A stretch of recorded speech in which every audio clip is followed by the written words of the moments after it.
कबीर की सखियां हैं लेसन, जिसका लेखक कौन है? कबीर। कबीर जी के दोहे हैं, कबीर दास जी के दोहे। जाति न पूछो साधु की, पूछ लीजिए ज्ञान। आज कबीरदास जी क्या कह रहे हैं कि किसी भी सज्जन लोग के बारे में पूछना हो ना, तो कभी उसकी जाति मत पूछिए। कोई साधु है, साधु का मीन्स क्या होता है? सज्जन लोग। सज्जन लोगों के बारे में, किसी महान व्यक्ति के बारे में अपन को जानना है, तो उसके बारे में जाति मत पूछिए कि किस जाति का आदमी है ये, कौन से धर्म का आदमी है ये। अच्छी आ गई, लेकिन नहीं है अच्छा। पूछ किसके बारे में लेना चाहिए? ज्ञान के बारे में पूछना चाहिए कि भाई तुम्हारा ज्ञान है ना किस प्रकार का है, तुम्हारा ज्ञान किस प्रकार का। क्या कह रहा है ये? जाति न पूछो साधु की, पूछ लीजिए ज्ञान। मोल करो तलवार काम पड़ा रहने दो म्यान। जिस प्रकार अपन तलवार खरीदने जाते हैं तो भाव किसका करते हैं? अपन तलवार का ही करते हैं। म्यान से क्या मतलब है? वो तो ऑटोमेटिक साथ ही आएगा, वो तो साथ ही देगा तलवार रखने के लिए। तो ये इसे कह रहा है कबीर दास जी कि जिस प्रकार हमें किसी सज्जन के बारे में जानना है, किसी सज्जन के बारे में विचार करना है, पूछना है, तो हमें उसके बारे में ज्ञान को जानो, उसका ज्ञान पूछो कि भाई ज्ञान कितना है इसके अंदर। उसकी जाति पूछने से कोई भी मतलब नहीं है। जिस प्रकार हम तलवार खरीदने जाते हैं तो बोल तलवार का करते हैं, उसकी ज्ञान का बोल नहीं करते। आया गया? आगे चलो। आवत गारी एक है, उल्टत होए अनेक। आवत गारी, गारी मीन्स कहता है गाली, आवत मीन्स आना। कोई अपन से गाली निकालता है तो वो एक गाली देता है, अपने पास एक गाली आ रही है तो अपन उसके बदले में क्या करते हैं? उसको उल्टत होई अनेक, बहुत सारी गालियां दे देते हैं। ये तो करते हैं। कोई अपन से एक बुरी बात कहता है, एक गलत शब्द बोलता है, तो अपन उसके बदले में उसे बहुत सारे शब्द बोल देते हैं। गलत है वो। कह कबीर नहीं उलटिए एक, वही एक की एक। जब भी कबीर दास जी क्या कह रहे हैं कि इसका प्रत्युत्तर मत दो, इसके बारे में उत्तर मत दो किसी को भी। तुमसे कोई बुरा शब्द कह रहा है, कोई गाली निकाल रहा है, या उलट कर तुम्हें कोई जवाब दे रहा है, उसका जवाब मत दो। बुराई ऑटोमेटिकली खत्म हो जाएगी, होगी कि नहीं होगी? वो अपन से कुछ कह रहा है, अपन ने नहीं सुना, वो अपने आप चुप हो जाएगा, कम बात खत्म हो गई। अगर उसने एक कहा, अपन ने दो कही, वो चार कहेगा, अपन आठ कहेंगे, बात बढ़ेगी, लड़ाई ज्यादा बढ़ेगी। कबीर दास जी क्या कह रहे हैं? आवत गारी एक है, उल्टे तो होए अनेक। कह कबीर नहीं पलटिए वही एक की एक। जो अपने बारे में बुरा शब्द कहता है, कोई व्यक्ति अपने बारे में गलत शब्द, बुरा शब्द कहता है, उसको पलटकर कभी भी जवाब नहीं देना चाहिए, क्योंकि वो एक शब्द कहेगा, अपन उसका ज्यादा शब्द कहेंगे तो वो लड़ाई आगे बढ़ेगी, बढ़ेगी, स्वाभाविक है। आगे देखो। माला तो कर में फिरे, जीवी फिरे मुख माए। माला तो कर में फिरे, कर मीन्स हाथ। माला तो हाथ में फिर रही है, राम राम राम राम चल रहे हैं। और जीवी फिरे मुख माए, जीव खा चल रही है अपनी मुख के अंदर। अब मुख के अंदर किस बारे में चल रही है? वो एक दूसरे के बारे में, तो क्या कहते हैं, चुगली करने के लिए चुगली कर रही है अंदर। जबकि क्या कहते हैं कि भाई माला, जिस प्रकार माला अपने हाथ में फिरिए, उसी प्रकार मुंह में भी अपना राम का नाम चलाओ। 108 मोती है माला में, 108 बार राम का नाम लो। लेकिन लोग बात क्या करते हैं? माला फेरते रहते हैं और मन में दूसरे की बुराई चुगली करते रहते हैं। कि उसका मन खा रहता है कि मैं अमेरिका में जाता, मैं घूमता, दिल्ली जाता, घूमने जाता, ये चाट पकौड़े खाता, मन तो मचल रहा है उसका, जबकि माला हाथ में चल रही है। मनवा हो तो बहुत दिशी फिरे, यह तो सुमरन नाय। अब आगे क्या कह रहा है कि उसका मन है वो चारों दिशाओं में घूमता रहता, ये अच्छी बात नहीं है। सुमिरन में स्मरण करना चाहिए, ध्यान करना चाहिए, मन को एकाग्रचित करके एक जगह लगाकर मन में पूजा पाठ करना चाहिए। मन तो किधर जा रहा है? घूमने जा रहा है, और माला लेके राम नाम जप रहे हैं, तो भक्ति हो रही है क्या? वो भक्ति नहीं हो रही। अपन यहाँ पर पढ़ रहे हैं और पढ़ते में अपना ध्यान तो कहीं और है, बाहर है। अपन शरीर से बैठे हुए कक्षा में, मन से नहीं बैठे, तो वो अच्छा है क्या? तो मतलब ही नहीं। आगे देखो चौथा, कबीर घास ने नींद ये होए पाऊ तिल हो, जो पाऊ तिल होए पड़ी उड़े जब आंख में खरी दुले दुहेली होए। आगे कह रहा है कबीरदास जी कि कभी भी अपने पांव तले किसी घास को या निर्बल चीज को, कमजोर चीज को नहीं समझना चाहिए। अपन घास के ऊपर से निकलते जा रहे हैं तो अपने मन में क्या विचार आता है कि देखो अपन कितने बड़े आदमी है जो घास को तोड़ रहे हैं, पैरों से चलते हैं, पांव से तोड़ते हुए जा रहे हैं, तो चल रहे हैं अपन निर्बल चीज को। निर्बल चीज का मतलब है किसी छोटी वस्तु के बारे में। यह घास तो एक एग्जाम्पल है, उदाहरण है घास का। चलेंगे तो घास टूटेगी, स्वाभाविक है। खेत में चलेंगे तो घास टूटेगी, लोन में चलेंगे तो घास टूटेगी। लेकिन यह घास का तो एक उदाहरण दिया गया है कि जब कोई आदमी अपने को बलवान समझता है तो वह निर्बल व्यक्ति, जो छोटा आदमी होता है, गरीब आदमी होता है, उसको कुचलता है, उसका शोषण करता है, उसको मारता पीटता है। लेकिन एक दिन ऐसा आता है जब वो छोटा आदमी परेशान होकर इतना बड़ा काम कर देता है कि जो बड़ा आदमी है वो दुखी पाता है। जैसे कह रहा है कि कबीरदास जी कह रहे हैं, घास न नींदिए जो पाऊ तिल होए, अपने पैरों के नीचे निर्बल घास को मत तोड़िए। पड़ी उड़े जब आंख में खरी दुहेली होए, अगर ये टूट कर उड़ के आंख के अंदर चला गया घास का तिनका तो बहुत ही कष्ट होगा, बहुत ही परेशानी होगी। आंख में एक छोटा सा मच्छर चला जाता है, वो ही हालत खराब कर देता है।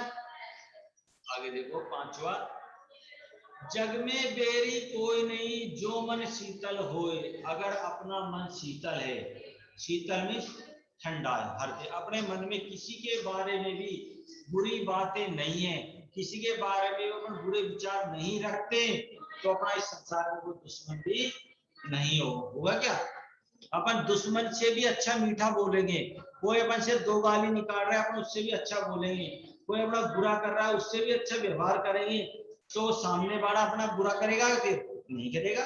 कोई नहीं करेगा। अगर अपन जानवर कितना भी खतरनाक हो, अगर अपन उसके बारे में भी अच्छा विचार करें, उसको भी अच्छी तरह रखें, तो वो भी वफादार होता है, वो भी अपने मालिक का वफादार होता है। या आपा को डाल दे दया करे सब कोई, ये आपा को डाल दे। आपा मीन्स क्या होता है? अहंकार, घमंड। अपने जो घमंड है, अहंकार है, अपने मन के अंदर जो पाप है, अगर अपन उसको छोड़ दें, उसको त्याग दे, हटा दे, तो सब कुछ अपना हो सकता है, अपना दया करेगा सब अपने ऊपर। अगर अपन किसी के बारे में भी बुरा नहीं करेंगे, अपने मन को, हृदय को शीतल बना के रखेंगे, बिल्कुल ठंडा, सबके लिए प्रेमदायक, अच्छा बोलेगा उससे भी मीठा बोलेंगे, और कोई मीठा बोलेगा उससे मीठा, बुरा बोलेगा उससे भी मीठा बोलते अपन। यानी कि किसी के विरुद्ध अपने मन में बैर भाव, बुराई, दुश्मनी नहीं रखते, और अपना अहंकार है, घमंड है, उसको छोड़ देते हैं, तो इस संसार में सब अपने ऊपर दया करेंगे, दयावान हो जाएंगे, सब अच्छा बोलेंगे अपने लिए। और अगर अपन सबका बुरा करेंगे तो अपना भला करेगा क्या? फिर कोई नहीं करे, सब अपने दुश्मन होंगे कि नहीं होंगे?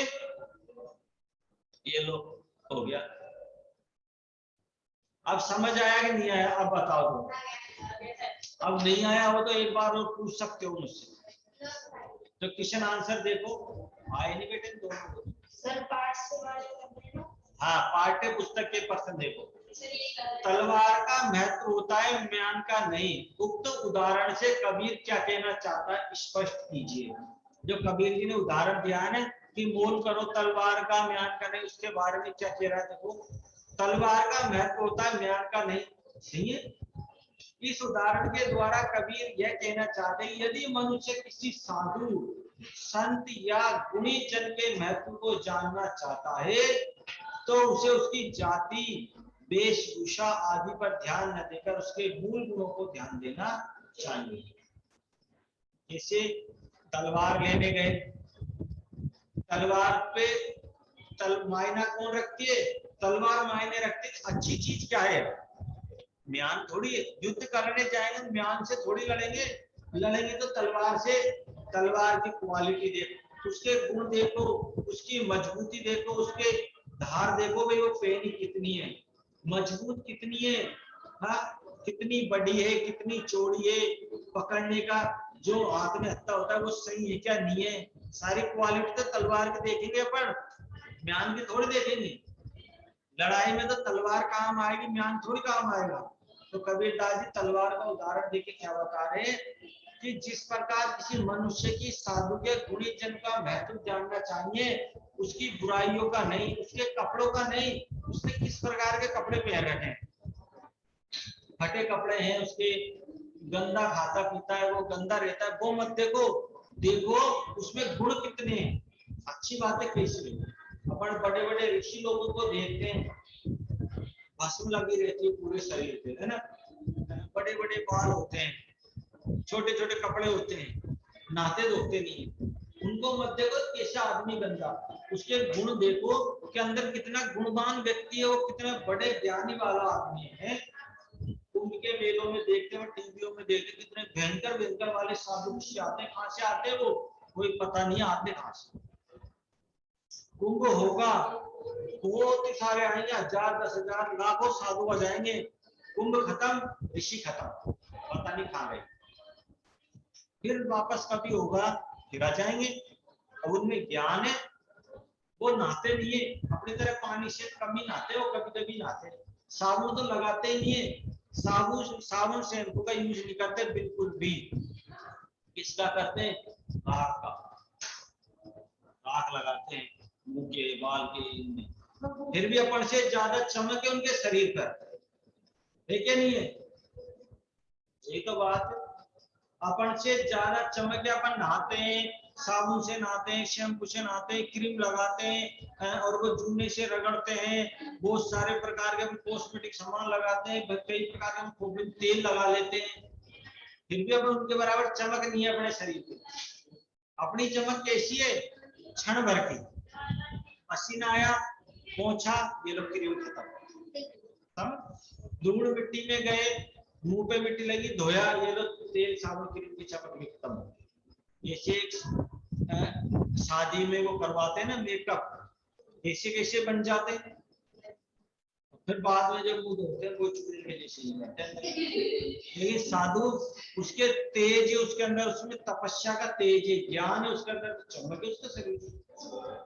आगे देखो, पाठ की तीसरी साखी जिसकी एक पंक्ति है, मनवा हो तो दो दिशी फिरे, यह तो सुमरन नाई के द्वारा कबीर क्या कहना चाहता है, क्या कहना चाहता है इसके अंदर कि मन में तो क्या होता है, पूरी चारों दिशाओं में भ्रमण करने की इच्छा, और माला किसमें हाथ में फिर रही है, मुंह जीभ में फिर रही है, और मन किधर घूम रहा है, चारों दिशाओं में भ्रमण कर रहा है, उसके बारे में तो बता रहा है। तो देखो इस साखी में कबीर दास जी ने केवल माला फेरकर ईश्वर की उपासना करने को ढोंग बताया है।